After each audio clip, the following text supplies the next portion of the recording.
pretty much every time out in the UFC, DC, this man has put on a striking clinic, and that is his methodology coming in here tonight. He'll try to keep the fight on the floor. And that's why we tune in, right? That's why we tune in. We tune in to see guys that are dynamic.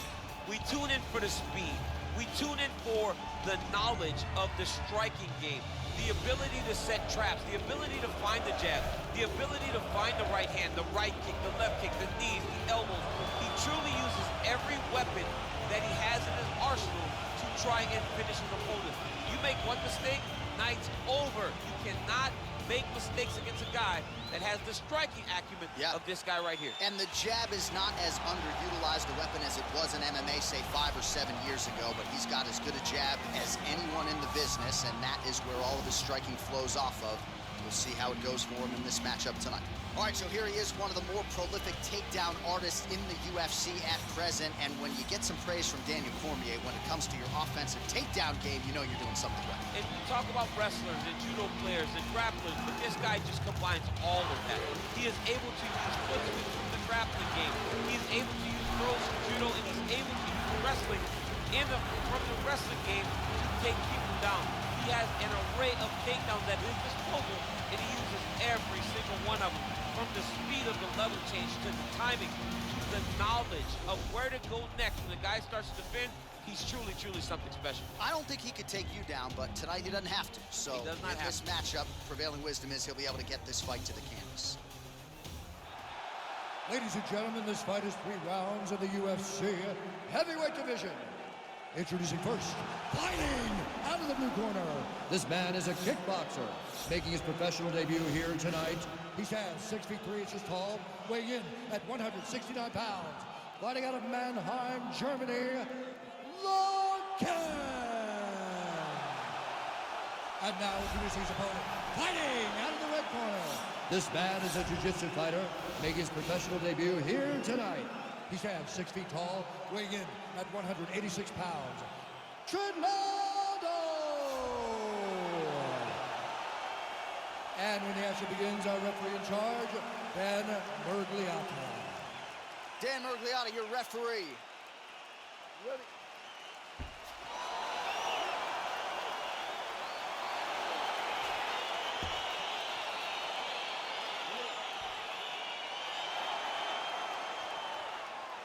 All right, so the MMA leader back in Montreal tonight. We are inside Bell Center where the hockey fans are making noise for mixed martial arts tonight. This is as good an MMA setting as we have on the entire calendar.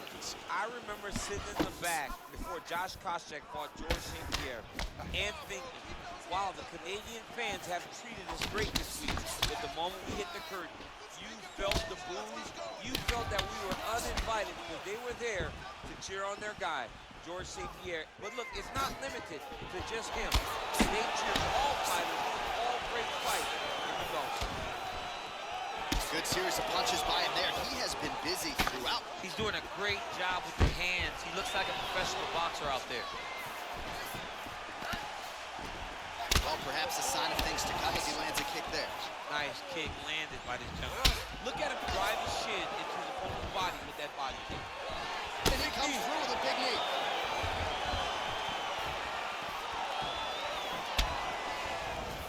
Oh, and he connects with a punch there, DC. You gotta like what you're seeing, Muscle. I mean, the speed at which he throws is crazy. Oh, and potentially a critical takedown here. Lands with the right hand. Wow, well, both fighters pretty comfortable on the ground, DC, but you gotta be very careful hanging out here for too long if you're his opponent. Man, how fun is this to watch as he continues to dole out damage with the ground and pound? Take it back to the days of guys like Mark Coleman, just beating people up in the ground and pound. This guy is a throwback fighter. He's very fun to watch. Yeah, the Godfather would be proud.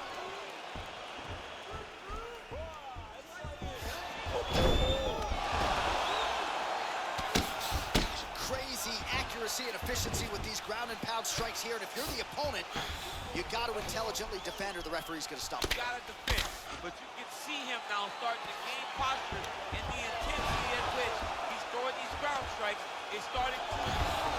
It's starting to elevate because he knows that he can get the finish. Going for a submission. Oh, nice. This is the choke that your uncle used to do to you when you were a little kid because you didn't have the power to get out of it. It's in there deep. There you go.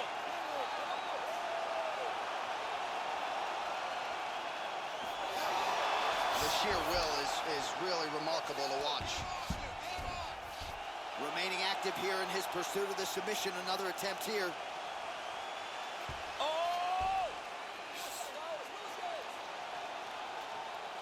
Oh, we're getting a finish here. Oh, now he's in trouble. Oh, and there's the horn at the end of the round. So the fighter was really caught in a submission there just as the horn sounded. Safe to say he was saved by the bell there. So back to the stools they go. 60 seconds to recover here. We're going to fight on, ladies and gentlemen. Another round coming up. All right, a lot of tremendous striking action in that last round, DC. I know you don't have a telestrator, but take us through the replay. I mean, I would love to have my telestrator right now. That was a great display of high-level mixed martial arts striking. Both combatants stood toe-to-toe and let it all hang out. Ready? You ready? Here we are, early round 2. And he lands a punch there. Pretty good connection by him. Great connection. He's in a great flow right now. He's got to be careful dipping his head when he's throwing that jab. He's going to try to take him down. There you go. Oh, how about the slam there? That one cannot feel good. All right, so you got to be careful playing on the ground with this guy. You don't want to mess around for too long. Oh, he's got the ground and pound going now. He's putting him in exactly the positions he needs to be in right now. He's able to relax here. And he understands, being a veteran of so many fights, that as long as he's on top, he's winning. He feels like he's winning here. All right, he's got the hooks in, DC, working off of his back. Now look for him to attack the neck of his opponent to try to get the rear choke. All right, he's very comfortable fighting off his back, DC. Now looks like he's trying to hip escape. Yeah, he's trying to hip escape or maybe look for a Kimura here. All right, so he's landed some good shots. You hate to be overly critical, but nothing really in terms of combinations tonight. Well, the jab has been looking great. How about jab? Oh, beautiful job with the ankle pick to get him down. Now we'll see where he chooses to go from here. Got the ankle pick. Let's see how he advances from this position. Well, anytime you are in a ground fighting situation with this fighter, you're potentially playing with fire. Bottom fighter trying to control posture, unable to do so. And now he's in a lot of danger. He's got to grab that head or he's going to get blasted. Pretty good ground and pound by him here. He told us on Thursday he needed to be more effective in these situations. Certainly effective tonight. Many people have gone away from this style of fighting. This man has embraced it, and you are seeing why he's one of the best that we've seen do it in a long time. Lands with the ground and pound here.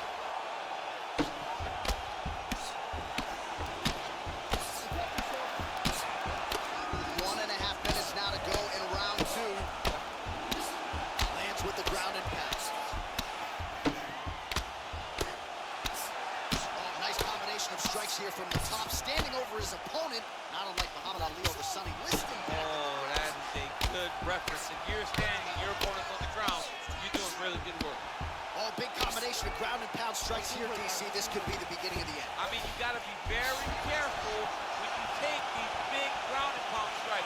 You need to control posture on the bottom, and if you're the top guy, the guy that's looking to finish, continue to gain posture and rain down big strikes on your opponent. Good series of strikes for him there, staying busy and staying accurate. I mean, the accuracy is unbelievable. It's very tricky when he throws that body. Oh, big knee there.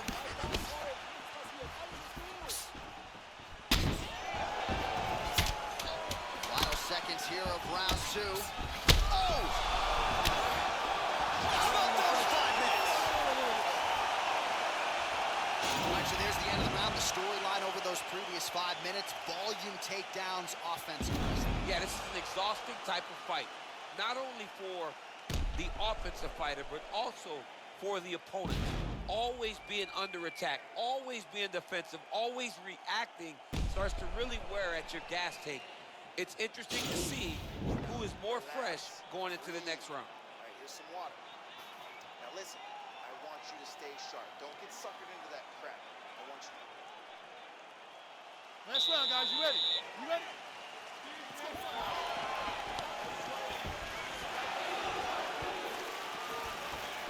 Well, you didn't see a lot of the body work from him in the... Oh!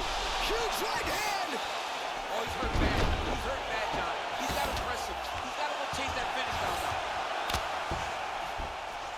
All right, so he postures up here and now figures to rain down some ground strikes. Yeah, the ground and pound will be aplenty from this position. Back him out now. Under the neck. Oh, and now he flattens him out, DC. A couple hooks in. This could be trouble. Look at all that hip pressure he has into his opponent's back. Now he'll start to rain down brutal ground and pound. And you better intelligently defend here. This could be the beginning of the end. Running fantastic strike. Throw at the exact right moment. He deserves the moment. Go finish his fight. All right, so inside the open guard of his opponent. You got to be careful playing around for too long here on the ground with this guy. Working off of his back here. Looks like he may try to hip escape. Posturing up now.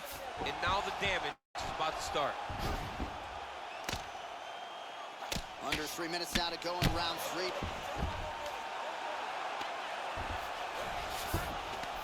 Sound strike on the ground. And he's back up again. So the takedowns have been there, as have the get-ups. Oh, he does it again. Takes this fight right back to the ground one more time. This is exactly what he told us on Thursday. The game plan he's executing to perfection. And he's doing it exactly as he said he hoped it would go. He's getting to the legs, getting fantastic angle. Quick entry to get it on a single. That was a great single takedown. Slams him on his back. What a takedown. How's that feel to be on the wrong end of that? Not, I mean,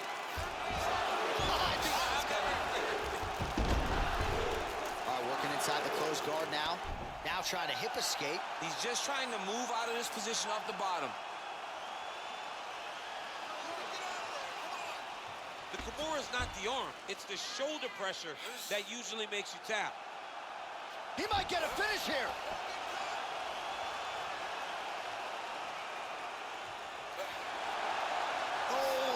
Turn on the elbow, and he's going to chase the submission finish. Wow.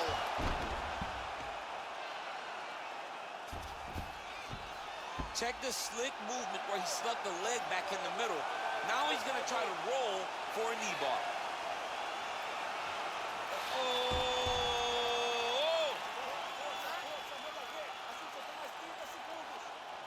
Why is he not recognizing this right now? He's got to recognize this is dangerous. This is a dangerous position. And this might just be a matter of time.